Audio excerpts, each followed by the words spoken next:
خوش آمدید ناظرین، میں ہوں آصف مل، آپ کا میزبان ایک نئے ایپیسوڈ کے ساتھ۔ میں بھی پاکستان ہوں، آپ کے ساتھ آپ کے حاضر خدمت ہوں۔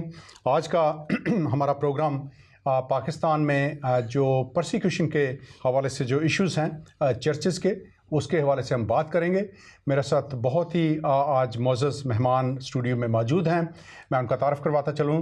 سب سے پہلے میں آپ تعارف کرواؤں گا ریورنڈ آصف گل صاحب کا، جن کا پاکستان سے تعلق ہے اور اب کاونٹری میں خدمت انجام دے رہے ہیں۔ اور اس کے ساتھ ساتھ ہمارے پاس بھائی اسٹیفن آصف پیٹر صاحب موجود ہیں، جو کہ فارمر پارلیمنٹیرین ہیں سندھ اسمبلی سے، اور اس وقت برطانیہ میں مقیم ہیں۔ بہت بہت شکریہ پروگرام میں شرکت کے لیے۔ اور میں چلوں گا سب سے پہلے پاسٹر آصف، ریورنڈ آصف گل کی طرف، اور ان سے میں پوچھنا چاہوں گا کہ پاکستان میں جو ہمارے پرسیکیوشن کے حوالے سے جو ہسٹری ہے یا جنرلی چرچ میں جو ہسٹری ہے پرسیکیوشن کے حوالے سے، اس کے حوالے سے آپ ہمارے ناظرین کو مختصراً کیا بتانا چاہیں گے ایز اے پریمبل؟ بہت شکریہ آصف بھائی، میں شکر گزار ہوں کہ آپ لوگوں نے یہ موقع دیا اور یہاں پر دعوت دی کہ اپنے خیالات کا اظہار کر سکیں۔ پرسیکیوشن کے حوالے سے ہسٹری بہت قدیم ہے، اور جہاں تک میں سمجھتا ہوں کہ پہلی پرسیکیوشن جو کلام میں ہوئی وہ قائن نے اپنے بھائی حابل کو مار ڈالا، اور بے شک وہ میرے لحاظ سے وہ ایک ڈینومینیشنل کنٹروورسی کہہ سکتے ہیں اس کو آج کی زبان میں، لیکن یہ پہلی پرسیکیوشن ہے جو دو بھائیوں میں ہوئی اور جو ایک ہی خدا کے ماننے والے تھے۔ اس کے بعد پوری کرسچن ہسٹری جو ہے، جب خداوند یسوع نے جب متی 5 باب اس کی 11 اور 12 آیت میں اس حوالے سے ذکر کیا کہ میں یہ آیت پڑھنا چاہوں گا کہ لکھا ہے کہ مبارک ہیں وہ جو راست بازی کے سبب سے ستائے گئے، کیونکہ آسمان کی بادشاہی انہی کی ہے۔ جب میرے سبب سے لوگ تم کو لعن طعن کریں گے اور ستائیں گے اور ہر طرح کی بری باتیں تمہاری نسبت ناحق کہیں گے، تو تم مبارک ہوگے۔ خوشی کرنا اور نہایت شادمان ہونا، کیونکہ آسمان پر تمہارا اجر بڑا ہے، اس لیے کہ لوگوں نے ان نبیوں کو بھی جو تم سے پہلے تھے اسی طرح ستایا۔ اس آیت کا جو یہ حصہ ہے کہ وہ نبی جو تم سے پہلے تھے، تو خداوند یسوع شاگردوں کو یاد دلا رہے تھے کہ ان باتوں کو ہمیشہ یاد رکھنا کہ یہ کرسچن پرسیکیوشن جو ہے یہ کوئی نئی چیز نہیں ہے۔ جتنے لوگوں نے خداوند کا کلام سچائی سے بیان کیا، سچائی سے بادشاہوں تک پہنچایا، قوموں تک پہنچایا، سب کے سب ایک طویل ہسٹری ہے جو بارہا آپ کو پرانے عہد نامے میں دکھائی دے گا کہ کس طریقے سے نبیوں کو مارا گیا، اور اسی لیے خداوند یسوع نے ان باتوں کو یاد دلایا کہ جیسا پچھلے نبیوں کو مارا گیا اور میرے ساتھ کیا گیا، ویسا ہی تمہارے ساتھ بھی ہوگا۔ ہاں جی، کیونکہ پرسیکیوشن جو ہے وہ چرچ کا ایک بڑا لازمی جزو ہے، اور اگر آپ خدا کے کلام کی منادی کرتے ہیں، ان کے خدا کی جو باتیں ہیں ان کے مطابق چلتے ہیں، تو پرسیکیوشن ہوگی۔ ہم چلیں گے بھائی اسٹیفن آصف کی طرف، اور ان سے پوچھیں گے کہ چونکہ ان کا پاکستان میں وہ ممبر پارلیمنٹ بھی رہے، تو ان کے دور میں آپ اپنے دور میں بتائیے کہ کوئی ایسے کوئی واقعات جو آپ نے اپنی آنکھوں سے خود دیکھے ہوں اور جس نے بڑا گہرا اثر جو ہے آپ کی ذات پہ، آپ کی زندگی پہ چھوڑا ہو۔ ہمیں اور ناظرین کو آپ بتائیے، تاکہ ہمیں ناظرین کو اندازہ ہو سکے کہ پاکستان میں جو مسیحی ہیں وہ کس طرح کی پرسیکیوشن سے انہیں گزرنا پڑتا ہے۔ شکریہ آصف بھائی۔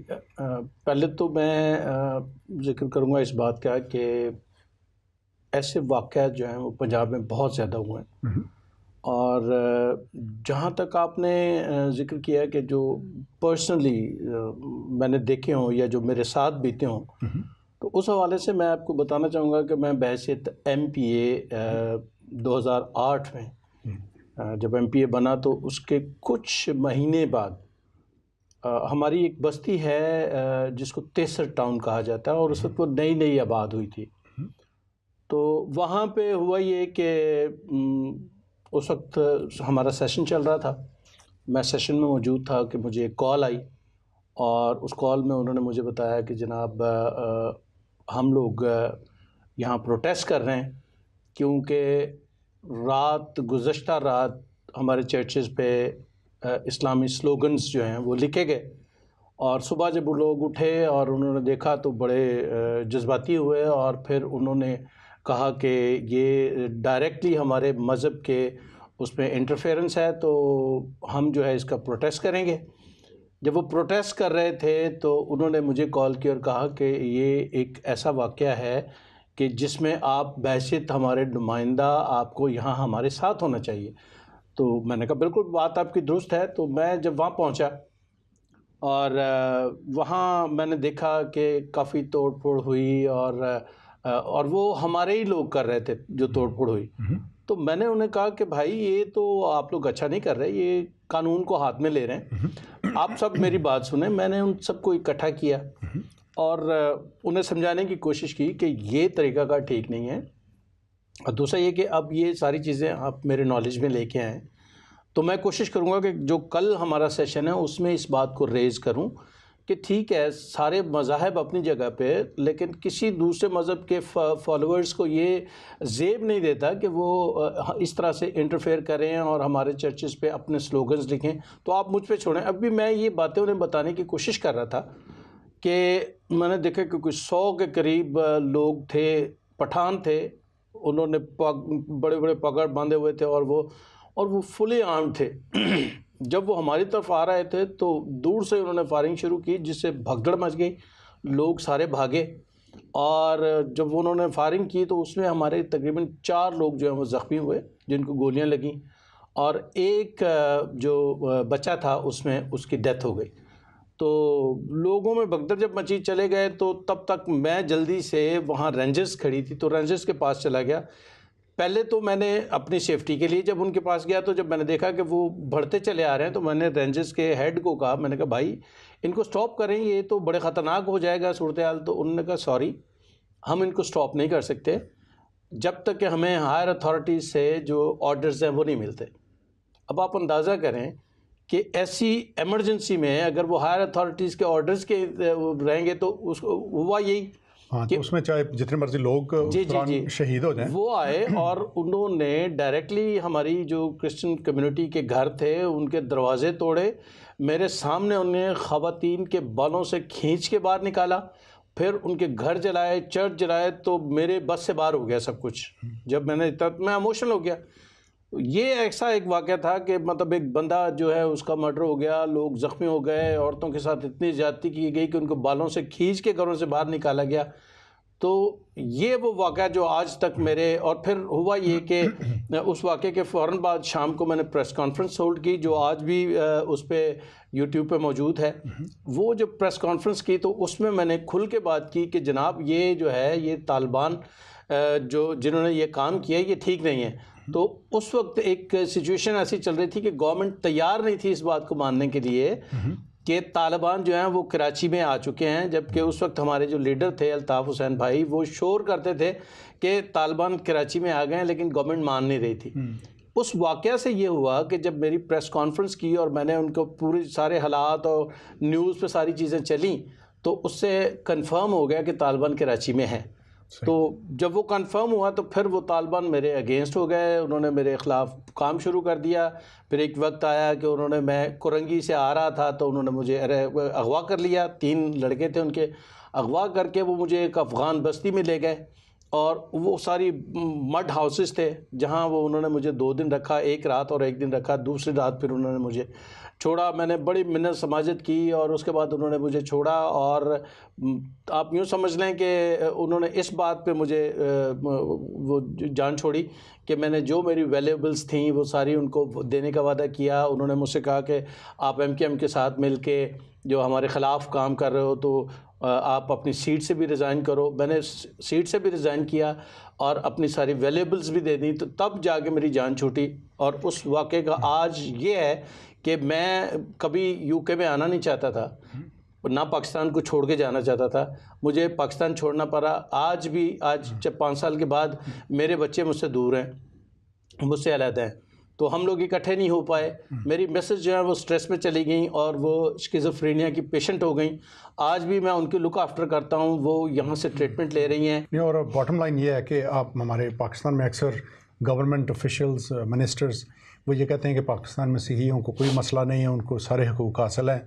تو آپ کی بات سن کے پتہ چلتا ہے کہ ایک مسیحیوں کا جو پارلیمنٹ میں نمائندہ ہے, مطلب ایک بڑی ہائی پوزیشن ہے, اگر وہ بھی محفوظ نہیں ہے اور اس کے ساتھ یہ ہے تو یہ کہنا ایک بڑا بھیانک مذاق سے کم نہیں ہے کہ ہر پاکستانی مسیحی جو ہے اس کو حقوق حاصل ہیں یا ان کو کوئی پرابلم نہیں ہے.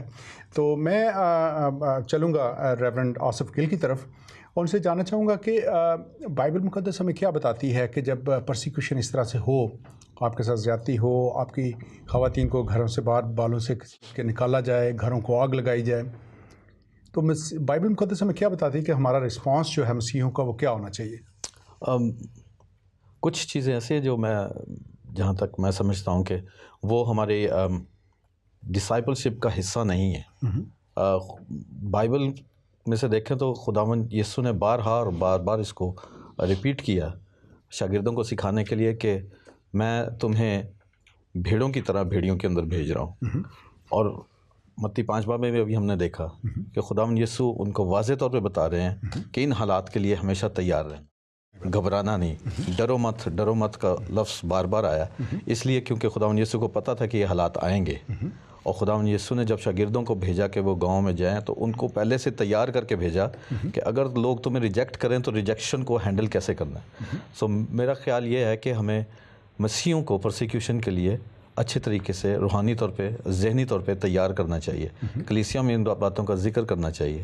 بہت سا میں نے دیکھا کہ ہمارے جو مسیح تعلیم ہے اس میں اس بات کو ترجیح نہیں دی جاتی.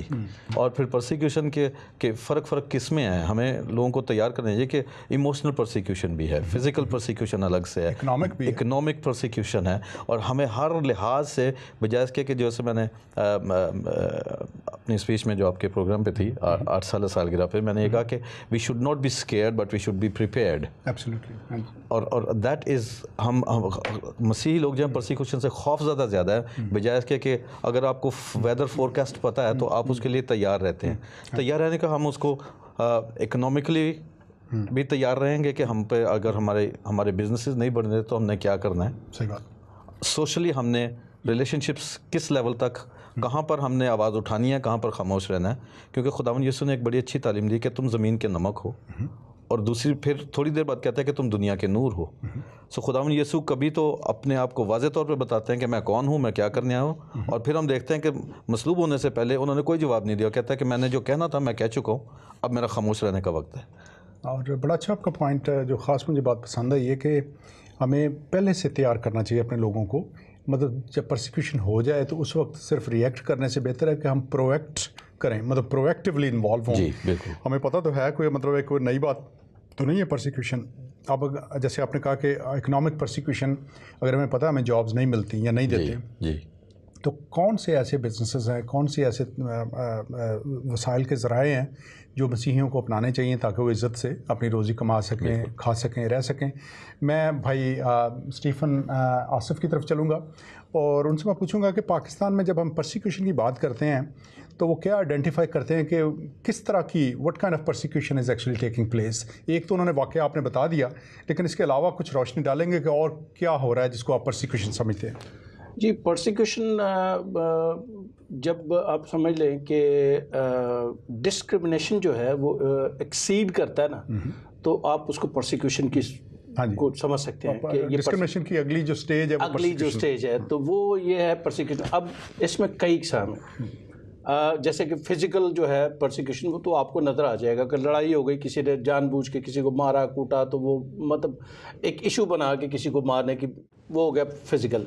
اب ہمارے خاص طور پہ وہاں پاکستان میں جو ہو رہا ہے وہ ابھی جیسے آصف بھائی ریورنڈ صاحب بتا رہے تھے اکنامکل جیسے ہے. اب اکنامکل پرسیکیوشن جو ہے وہ اس طرح سے ہو رہا ہے کہ آپ کو جابز اچھی دے ہی نہیں جا رہی. آپ کو صرف جو ہے وہ لو لیول کی جابز دی جا رہی ہیں. اور کہیں اگر بات آتی ہے اس میں پھر کوٹا سسٹم کی بات آ جاتی ہے کہ بھئی آپ کا 5% کوٹا ہے، تو اس میں کس طرح سے پرسیکیوشن ہوتا ہے میں آپ کو بتاتا ہوں کہ اگر فرض کریں کہ کسی بھی ڈپارٹمنٹ میں 100 اسامیوں کی گنجائش ہے اور وہ اناؤنس کریں گے 100 اسامیاں، تو اس میں ہمیں 5% جو ہے اس حساب سے ہمیں 5 لوگ ہمارے اس 100 میں جائیں گے. لیکن ڈیلیبریٹلی یہ کیا جاتا ہے کہ اس کو ڈیوائیڈ کر دیا جاتا ہے 5 حصوں میں. ان اسامیوں کو. اب جب وہ 100 اسامیاں اناؤنس کریں گے تو وہ ڈائریکٹ 100 اسامیاں اناؤنس نہیں کریں گے, وہ 20 کر کے اس کو اناؤنس کریں گے. اور جب آپ 20 اسامیاں اناؤنس کریں گے تو 5% کوٹے کے حساب سے آپ کی ایک جاب بھی نہیں بنتی ہے اس میں, کیونکہ وہ 20 جو ہیں اس میں آپ کا اگر 5% کوٹا لیا جائے تو آپ کی 25 پہ ایک آتی ہے. ٹھیک ہے, تو اس طرح سے مطلب آپ کو وہ ٹوٹلی وہ جو آپ کا 5% کوٹا ہے وہ آپ کو بالکل آؤٹ کر دیں گے. امپلیمنٹیشن کا پرابلم ہے, یہ ڈیلیبریٹلی کیا جاتا ہے جان بوجھ کے, تاکہ یہ نہ, یہ تو حکومت کی طرف سے ہوا, حکومت کے. جی. پھر اس میں آپ دیکھیں ایجوکیشنل ہے, ایجوکیشنل کا بھی یہی ہے کہ آپ اگر میڈیکل اس پہ جائیں تو آپ کو سیٹ, آپ کسی یونیورسٹی میں کوئی سیٹ لینا چاہیں تو آپ کو نہیں ملے گی, اس لیے کہ سیم وہی 5% کوٹے کی بات آئے گی. تو اس میں بھی ایسا ہی کیا جاتا ہے. پھر اس میں جیسے یہ ہے کہ پولیٹیکل ہے, اب پولیٹیکل میں بھی یہ ہے کہ کس طرح سے کیا جا رہا ہے. میں اس کو پرسیکیوشن سمجھتا ہوں کہ جب سیم ایک پاکستانی یا سارے پاکستانی جو کسی ایک فیسلٹی کو اویل کر رہے ہیں تو اس میں کرسچنز وہ فیسلٹی اویل نہیں کر سکتے. جیسے الیکشنز کی آپ کو ایک سسٹم دے دیا گیا. جب مخلوط طرز انتخاب کی بات آتی ہے تو مخلوط طرز انتخاب یہ ہے کہ جیسے دیگر اسلامی لوگ جو مسلم برادری جو ہے وہ الیکشن کانٹیسٹ کرتی ہے تو سیم اسی طرح کرسچنز یا دیگر منارٹیز کو بھی کرنا چاہیے. ان کو الیکٹ نہیں ہو کے آنا چاہیے, سلیکٹ نہیں ہو کے آنا چاہیے جیسے کہ اس وقت پارٹیاں کر رہی ہیں کہ ان کو سلیکٹ کر کے لیا. یہ میں سمجھتا ہوں کہ یہ پرسیکیوشن ہے. کس طرح سے پرسیکیوشن ہے کہ جب آپ کو ایک سٹینڈرڈ لیول جو ہے اس پہ لیا ہی نہیں جائے گا, آپ کو اس لیول سے لو رکھا جائے گا, تو یہ ڈسکریمنیشن ہے. اور ڈسکریمنیشن کا جو اگلا سٹیج ہے وہ میں کہہ رہا ہوں کہ پرسیکیوشن ہے. تو اس طرح سے ہر ڈپارٹمنٹ جو ہے, ہر شعبہ زندگی جو ہے اس میں کوشش یہ کی جاتی ہے کہ میکسیمم منارٹیز کو جو ہے وہ نچلے لیول پہ رکھا جائے, پریس کر کے رکھا جائے. نہ وہ اوپر آئیں, نہ ان کا لیونگ سٹینڈرڈ بہتر ہو, اور نہ وہ صرف اپنے دال دلیا کے چکر میں پڑے رہیں, نہ وہ دال دلیا سے نکلے, اور نہ اپنے حقوق کی بات کریں. صحیح بات ہے. ہاں جی, میں ریورنڈ آصف کی طرف چلوں گا اور میں پوچھوں گا کہ بائبل مقدس ہمیں بتاتی ہے کہ pray for those who persecute you, یعنی جو آپ کے ساتھ اعزار ثانی یا پرسیکیوشن کرتے ہیں. دوسری قوموں کو تو کچھ اور بتایا جاتا ہے کہ آنکھیں بدلے آنکھ, کان کے بدلے کان بدلے کا. ہماری یہ تعلیم ہے کہ ہم ان کے لیے بھی دعا کریں. بلکہ ایک بڑے خدا کے بڑے خادم گزرے ہیں سادھو سندر سنگھ, انہوں نے ایک بڑی خوبصورت بات کی تھی. انہوں نے کہا تھا کہ Christian is like a sandal would who imparts its fragrance even on the axe that cuts it. کہ جو کلہاڑا جب وہ سندل کی لکڑی کو کاٹتا ہے تو جواب میں اس کو جواب نہیں دیتی, اس کو جواب میں نقصان نہیں پہنچاتی, بلکہ اپنی خوشبو جو ہے وہ کلہاڑے کے اوپر چھوڑ دیتی ہے. اور جب مسیحی جو ان کو پرسیکیوٹ کرتے ہیں ان کے لیے بھی دعا کرتے ہیں, تو ہم دیکھتے ہیں کہ پالوس رسول جیسے لوگ جو خداوند کے لوگوں کو پرسیکیوٹ کر رہے تھے, ستا رہے تھے, ایک وقت آیا کہ وہ خود انہوں نے پرسیکیوشن سہی. آج بھی ایسے ہو رہا ہے, آج بھی بہت سارے ایسے لوگ ہیں جو پرسیکیوٹ کرتے ہیں لیکن بعد میں خود خداوند کی قدموں میں آ جاتے ہیں.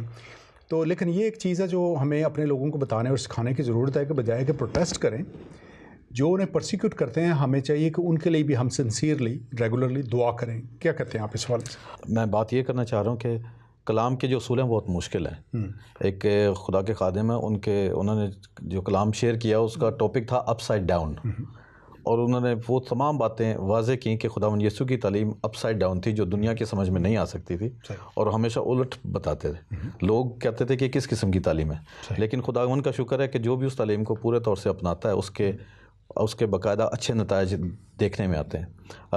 بہت مشکل بات ہے کہ دشمن کے لیے دعا کرو, ان کے لیے برکت چاہو, اور یہ کہنا آسان ہے, کرنا بہت مشکل ہے. کہ جس نے آپ کے بھائی کو, آپ کی بہن کو مار ڈالا ہو, آپ کی بیٹیوں کے ساتھ زیادتی کی ہو, ایسے لوگوں کے لیے آپ برکت چاہیں, پر خداوند یسوع کہتے ہیں کہ ایسا کرو کیونکہ میں نے تمہیں کہا ہے, کیونکہ یہ حکم دیا ہے, انہوں نے ریکویسٹ نہیں کی.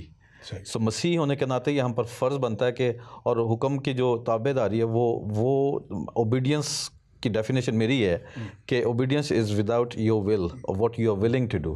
جو آپ کی مرضی آپ نہیں چاہتے کہ کروں, آپ کو پھر بھی کرنا ہے, کیونکہ خداوند یسوع نے کہا اور کلام کہتا ہے. اور یسایہ 43 اس کی دوسری آیت میں لکھا ہے کہ اگر تم پانیوں میں سے گزرو گے سیلاب میں سے گزرو گے تو میں تمہارے ساتھ ہوں، جب تم آگ میں سے گزرو گے میں تمہارے ساتھ ہوں. سو بہت بار ایسا تھا جب ہم ان مشکلات میں سے گزرتے تو ہمیں لگتا ہے خدا ہمارے ساتھ نہیں ہے. بہت بار ہم اس کو اپنے ایموشنلی ہم اس کو فیل نہیں کرتے، ہماری سول اس کو ایکسیپٹ نہیں کرتی، ہمارا مائنڈ جو ہے وہ کہتا ہے کہ خدا نہیں ہے، کوئی بھی دعا جو ہے ہماری وہ اس کا جواب نہیں مل رہا، اور ہم آبا و اجداد سے سالہ سال ان مصیبتوں میں سے گزر رہے ہیں. ہمارے چرچ جلائے جا رہے ہیں، ہمارے ساتھ زیادتیاں ہو رہی ہیں، ہمارا حق ہمیں نہیں دیا جا رہا. سو یہ ساری باتیں خداوند یہ کہہ رہا ہے کہ مجھ پہ چھوڑو، اور میں سمجھتا ہوں اور میں جانتا ہوں کہ کیا ہو رہا ہے. خداوند سویا نہیں ہے، نہ وہ اونگتا ہے نہ سوتا ہے. دو باتیں ہیں جو خداوند کرتا ہے دشمنوں کے حوالے سے. پہلی بات میں یہ کہنا چاہتا ہوں کہ وہ دشمن ہمارے ہیں، خدا کے نہیں ہیں. اگر ہمارے ہیں بھی ہیں تو خدا کی وجہ سے ہیں. میں کہنا یہ چاہ رہا ہوں کہ خدا نے سارے انسانوں کو پیدا کیا تو خدا یہ چاہتا ہے کہ ان کی جانیں بھی بچ جائیں اور وہ ہمیشہ کی زندگی میں شامل ہو جائیں کسی طریقے سے. اسی لیے اس نے منع کیا کہ اپنا بدلہ مت لینا، تاکہ تمہاری جو ہے نسلی دشمنیاں وہ نہ چلتی رہیں، بلکہ مجھ پہ چھوڑو. ہاں جی، اور ایک اور پوائنٹ جو آپ نے شروع میں جو حوالہ پڑھا کہ جب تم راست بازی کے سبب سے ستائے جاتے ہو تو مبارک ٹھہرو گے، بڑی اچھی بات ہے واقعی ایسے. لیکن ہم نے یہ بھی دیکھا کہ بعض اوقات ہمارے لوگ وہاں پہ ستائے جاتے ہیں، لیکن ناٹ نیسسرلی بیکاز آف راست بازی، ان کی اپنی بھی اس میں کمزوریاں ہوتی ہیں. تو جب ہم یہ حوالہ لوگوں کو بتائیں تو پھر ان کو یہ بھی بتائیں کہ انہیں راست بازی پہ چلنا چاہیے، اور اگر پھر پرسیکیوشن ہوتی ہے تو پھر وہ مبارک ٹھہریں گے. میں ایک اور بات یہاں کہنا چاہتا ہوں، بہت سے لوگ مذہب کی غیرت میں اپنی جان دیتے ہیں، نہ کہ خدا کی محبت میں. یہ دو فرق باتیں ہیں. صحیح. بہت سے لوگ اپنے چرچ کو بچانے کے لیے جان دیتے ہیں، خدا کے ساتھ رشتہ ہے یا نہیں ہے انہوں نے مسیحی غیرت میں، مطلب مذہب کی غیرت میں اپنی جان دیتے ہیں. یہ دو فرق ہے، کیونکہ خداوند نے مذہب تو بنایا نہیں ہے، اور مذہب کو ہم بچا بھی نہیں سکتے، اور نہ ہمیں کہا گیا ہے کہ کرسچینٹی کی حفاظت کے لیے جان دو. صحیح. جو بات لکھی گئی ہے متی 5 باب اس کی 11 اور 12 آیات میں، وہ ہے کہ کلام سناتے ہوئے ہاں بالکل آپ کی جان چلی جائے تو پھر مبارک ٹھہرو. ایسے لوگ جو خداوند کی خدمت میں اس کے ساتھ راست بازی میں چلتے چلتے سچائی کی وجہ سے مارے جائیں. اب میرا خیال ہے کہ ایسی بہت کم تعداد ہے ان کیسز میں کہ ہم ایسے لوگ یا ایسی جماعتیں یا مسیحی گھرانے یا چرچز کے ساتھ زیادتی اس لیے ہو رہی ہے کہ وہ ایونجلزم کیا انہوں نے اتنا اسٹرانگ اس علاقے میں، کلام کی منادی اتنی زور سے کی ہے کہ لوگوں کو تکلیف ہوئی ہے اس سے، لیکن ایسا سانحہ نہیں ملا. جو کچھ ہے وہ پولیٹیکل لیول پہ یا ریلیجس لیول پہ. ابھی تک تو کیا ریلیجس لیول ابھی تک اس حوالے سے تو کوئی ایسا واقعہ نہیں. بالکل آپ صحیح کہہ رہے ہیں، یہ بات درست ہے. یہ جتنے بھی واقعات ہوئے ہیں اس میں 50% سے زیادہ جو ہے ہمارے لوگوں کی غلطیاں ہیں. جب وہ دوستیاں کرتے ہیں، لوگوں کو گھروں پہ بلاتے ہیں. پھر دوسرا یہ ہے کہ اس میں جو ہے وہ ذاتی انا کا مسئلہ آ جاتا ہے، اس میں کلیشز کا مسئلہ آ جاتا ہے. اگر آپ مسلم ہیں، میں کرسچن ہوں، اور ہمارے ذاتی کوئی اختلافات ہیں تو بات اس سے شروع ہوگی، اور پھر ہوتے ہوتے ہوتے ہوتے وہ کمیونٹی پہ چلی جائے گی، اور پھر گھر جلیں گے اور چرچز جلیں گے. پچھلے ہفتے میں لنڈن ٹریول کر رہے تھے تو میرے ساتھ خدا کے خادم بیٹھے تھے، تو انہوں نے بات کی کہ پاسٹر صاحب آپ کو پتہ ہے کہ سپیڈ لیمٹ بڑی اسٹرکٹس ہیں، اور خداوند نے بھی فرشتوں کو یہ حکم دیا ہوتا ہے کہ ود ان دا لمٹ جب تک ہیں ان کی حفاظت کرو. اب اگر میں 120 مائلز پر آور کی سپیڈ سے جا رہا ہوں تو فرشتے جو ہیں وہ مجھے لیگل سپیڈ لیمٹ کے اندر پروٹیکشن دیں گے. اس کے بعد اور اس کے بعد میرا اگر خدا نخواستہ ایکسیڈنٹ ہوتا ہے تو اس کا ذمہ دار نہ فرشتے ہیں نہ خداوند ہے، اس کا ذمہ دار میں خود ہوں. تو یہ لیکن میں نے بیٹھے بیٹھے اس وقت ایک سیکنڈ میں یہ بات سوچی کہ واقعی ہماری ہم جو اتنا بہت سارے حادثات کا شکار ہوتے ہیں وہ اس لیے ہوتے ہیں کہ ہم آؤٹ آف دا باؤنڈریز جو خداوند نے لمٹس رکھی ہیں ہماری زندگی اس میں نہیں ہوتی ہے، چاہے وہ کلیسیائی لیول پہ ہو، چاہے وہ نیشنل لیول پہ ہو، یا انڈیپینڈنٹ اپنے انڈیویجول لائف ہو. ہمیں within the limits of the Bible اس کام کو کرنا چاہیے. پھر اگر ہم پہ مصیبت آتی ہے تو خداوند کہتا ہے کہ میں ایک ساتھ ہوں. ہاں جی، مطلب تھوڑی سی میں کنٹروورشل بات کرنے لگا ہوں، لیکن کوئی بات نہیں، کنٹروورشل بات بھی بات کرنی چاہیے. جب آپ اپنے مسیحی کمیونٹی کو دیکھتے ہیں تو بہت سارے لوگ اپنی جان سے ہاتھ دھو بیٹھے، چرچز پہ حملے ہوئے اور چیزیں ہوئیں. تو لیکن شہباز بھٹی صاحب ہمیں واحد شخص نظر آتے ہیں کہ ان کے پاس موقع تھا، وہ اپنی جان بچا کے بھاگ سکتے تھے. صحیح. بائبل مقدس کی روشنی میں اگر دیکھا جائے تو اگر کسی نے واقعی ٹرولی اپنی جان اپنے لوگوں کی اور اپنے خداوند کے لوگوں کی خدمت میں اور ان کی حفاظت میں دی ہے تو شہباز بھٹی صاحب بالکل، ہیں۔ آپ ایگری کریں گے؟ میں بالکل ایگری کرتا ہوں، اور لیکن ایک بات میں اس میں ایڈ کرنا چاہوں گا کہ خداوند یسوع ایک بار منادی کر رہے تھے اور انہوں نے بہت سخت تعلیم دی، اتنی سخت تعلیم دی اور لوگوں کو اتنی مطلب ناپسند گزری کہ انہوں نے سوچا کہ اب خداوند یسوع کو ہم پہاڑی سے نیچے گرا دیں گے، اور خداوند یسوع وہاں سے کسی طریقے سے نکل گئے۔ ایک وقت ایسا آیا کہ شاگردوں نے کہا کہ اب تجھے مصلوب کرنے لگے ہیں، یروشلم میں داخل نہیں ہونا۔ خدا نے کہا کہ اب میرا وقت آ گیا ہے۔ سو ہمیں یہ بھی پتہ ہونا چاہیے کہ کب ہم نے جان بچانی ہے اور کہاں پر جان دینی ہے، کیونکہ ایک ٹائم آتا ہے کہ آپ کے پاس ایک ہی آپشن ہوتی ہے کہ آپ قوم کی اور خدا کی بادشاہی کے لیے اپنی جان دیں، اور اس سے ہمیں گھبرانا نہیں چاہیے۔ صحیح بات۔ اچھا ریورنڈ آصف، میں چاہوں گا کہ آپ آخر میں، ہمارے پاس 1 منٹ ہے، اس میں آپ کیا اپنی پاکستان میں جو مسیحی قوم ہے، پاکستان میں رہنے والے اور برطانیہ میں رہنے والے، ان کو کیا میسج دینا چاہیں گے 1 منٹ میں، کہ انہیں کیا کرنا چاہیے جو کہ ان کے لیے باعث برکت ہوگا اس ساری پرسیکیوشن کی سچویشن میں؟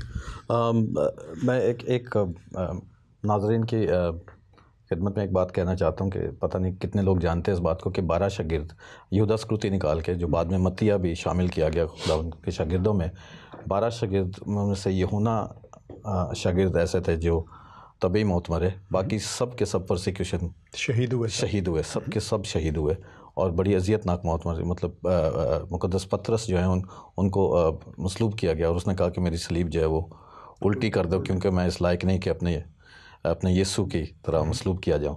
سو پرسیکیوشن کبھی رکے گی نہیں، کسی نہ کسی حوالے سے ضرور رہتی رہے گی۔